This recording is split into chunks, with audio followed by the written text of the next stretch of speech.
이번 시간에는 중국어를 표시하는 한자에는 번자체가 있고 간자체가 있다라는 사실, 이걸 통해서 한글로 중국어를 배울 수 있다라는 점을 설명을 드리려고 합니다. 중국어의 한자는 우리가 흔히 알고 있는 한자를 번자체라고 하죠. 번자가 있어서 그런지 모르겠지만 번자체라고 하고요. 그 다음에 그걸 조금 배우기 쉽도록 만든 것이 간자체라고 하는 겁니다. 모든 게 다 간자체는 아니고, 그러니까 많이 쓰이는 한자를 그거를 이제 쉽게 배울 수 있도록 간자체로 만들었다고 하는 거죠. 근데 여기서 이제 생각을 해볼 것은, 중국어라고 하는 소리는 변함이 없는데 그걸 표시하는 문자는 바뀌었다는 거죠. 모양이 어떻게 바뀌든 간에 바뀌었다는 겁니다, 일단은요. 근데 그렇게 보면 그 한자는 그 어떻게 보면 소리를 적는 문자로서 만능이란 소린가 좀 생각을 해보라는 겁니다. 번자체로도 중국어의 소리를 표현할 수 있고 간자체로도 중국어의 소리를 표현할 수 있고, 그래서 만약에 심각하게 간자체를 더 깎았다. 더 깎아도 그걸로 중국어의 소리를 표현할 수 있다는 거죠. 그랬을 때 처음 출발 번자체와 그 나머지 몇 단계를 거쳐서 이제 진짜 간단하게 됐을 한자, 이거와는 무슨 관계가 있습니까? 없습니다. 그냥 거기서 유래했다는 정도인 것 뿐이지 진짜 관계는 별로 없습니다. 그럼에도 불구하고 그 글자는 중국어 소리를 표현하는데 어떤 문제가 있다라고 얘기하는 사람은 분명히 없을 거예요. 그런데도 이제 만약 저희가 한글로 중국어를 배울 수 있다라고 얘기를 하면 이제 극군이 반대하죠. 절대 한글로는 중국어를 배울 수 없습니다. 그렇게 되면 중국어를 망치게 됩니다. 막 이런 소리를 막 심하게 해서 저를 갖다가 이제 막 사기꾼처럼 얘기를 하는데요. 그게 아니라는 거예요. 그걸 잘못 알고 계신 거예요. 어떻게 한자라고 하는 그 문자는 모양이 여러 가지 이렇게 바뀌었는데도 그 중국어라는 소리를 표현할 수 있어서 그거를 통해서 중국어를 배울 수가 있고, 한글은 안 되는 겁니까, 그냥? 또 그러면 그 흔히 생각하는 게 그거죠, 이제. 중국어에 있는 사성. 아니, 한자가 사성을 표현할 수 있습니까?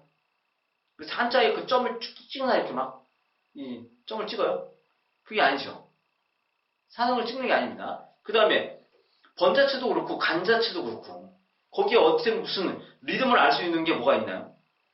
그건 아닙니다. 글자 자체에는 원래 악센트나 리듬이 있는 게 아니에요.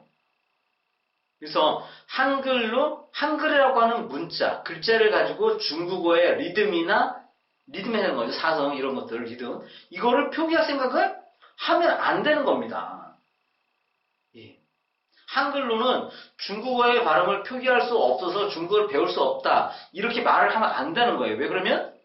생각을 해보세요. 중국어라는 소리를 한자로 할 수 있나요, 그게?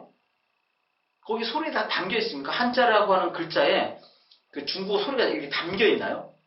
그건 절대 아니라는 거죠. 표기할 수가 없어요. 그걸 한자 그 자체에 어떤 리듬, 악센트, 크기가 담겨 있는 게 절대 아니라고 하는 겁니다. 그래서 중국어를 배울 때 그 한자가, 그러니까 중국어를 적는 한자가 번자체이든 간자체이든 전혀 상관없이 배울 수 있는 것처럼, 우리가 한자가 아니라 그게 한글로 적혀 있어도 배울 수 있다라고 하는 겁니다. 영어도 마찬가지죠, 영어를 쉽게 해서 이제 다른 나라가 있습니다. 베트남이라는 나라가 베트남, 그죠? 터키를 말씀드리는데, 터키라는 나라가 있었어요. 그 터키라는 나라는 원래 글자가 아랍 글자를 썼다는 거죠. 막 꼬부란 것이 막 이렇게 해갖고 아랍 글자가 있었는데, 그게 배우기 어려우니까, 여러분들 보시면 아시겠지만 구분이 잘 안 돼요, 처음 와갖고는.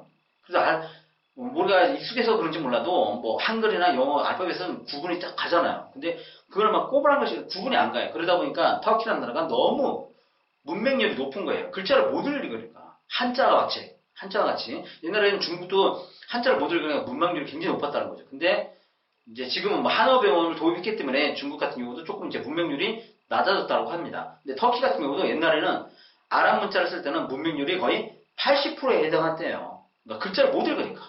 그래서 그 아랍 문자 대신에 이제 영어의 알파벳을 도입을 했다는 겁니다. 그러니까 문자가 바뀌었다는 거죠. 소리는 똑같은데 터키어라고 하는 소리는 똑같은데 그걸 표기하는 방법을 아랍 글자에서 영어의 글자로 바꿔서 배웠다는 거죠. 그랬더니 터키어를 잘한다는 거죠. 터키어를 잘한 건 다행이겠지만 글자를 익히는데 읽어갖고 하는데 전혀 문제가 없다는 겁니다. 글자가 바뀌었어도 의사소통하는데 전혀 문제가 없다라는 걸 이제 말씀드리는 거예요. 마찬가지로 한글로 우리가 지금 중국어를 배울 때 한자, 영어를 배울 때는 알파벳 이렇게 딱 정해져 있지만 이거를 한글로 바꿔서 영어에는 한글로 바꿔서 영어 발음을 한글 발음으로 이렇게 바꾸는 겁니다. 그렇게 해서 배운다든가 중국어는 한자 대신에 아니면 한어 병음 대신에 한글로 발음을 써서 그러니까 문자를 이렇게 바꾸는 거죠. 아까 얘기했듯이 터키가 아랍 문자에서 로마자로 바꾼 것처럼 그러니까 중국어도 한어 병음 로마자에서 한글로 한국 사람은 한글로 이렇게 바꿔서 배워도 문제가 없다라는 겁니다. 그러니까 우리가 흔히 갖고 있는 한글로는 중국어 발음이나 영어 발음을 표현할 수 없어서 안 된다라는 생각은 단순한 고정관념이에요. 고정관념. 거기서 이제 탈출을 하면 신세계가 보일 겁니다. 진짜. 될 수 있구나. 한글로는 세상의 모든 그러니까 우리가 흔히 알고 있었던 한글은 세상의 모든 소리를 표현할 수 있다. 그 말의 진실을 진짜 깨닫는 날이 오면 아 한글이 진짜 위대한 거구나. 이게 가슴으로부터 우러나와서 하게 되지 않을까 생각을 합니다. 우선은 우리가 급한 것이 영어를 한글로 배울 수 있다라고 하는 겁니다. 그리고 중국어도 배울 수 있다라는 거예요. 그만큼 우선 한글을 우리가 소중히 여기고요. 한글로 충분히 우리의 그 외국어 실력을 높여서 세상에 진짜 한국 사람들이 얼마나 우수합니까? 외국어만 잘하면 세상에 나가서 할 일들이 굉장히 많습니다. 근데 우리가 영어 때문에 발목이 잡히고 지금 그러니까 우리가 이렇게 갇혀 있어요. 그러니까 포기를 하게 되는 거죠. 영어를 못하니까 우리는 무슨 영어 필요 없어. 한국은 영어 없어도 돼. 이렇게 되는데 우리가 지금 포기한 상태입니다. 이거는 좋은 상황이 아니고요. 한글로 충분히 영어를 잘하고 그런 인재들이 세상에 나가서 한국을 빛낼 수 있을 거라고 생각합니다. 그 앞에 지금 한글 영어가 당당하게 서 있으니까요. 한글 영어를 믿고 한번 한글로 영어를 배울 수 있다는 것을 실천해 보시기 바랍니다. 진짜로 영어를 잘 배울 수 있다는 것을 꼭 말씀드리고 싶습니다. 감사합니다.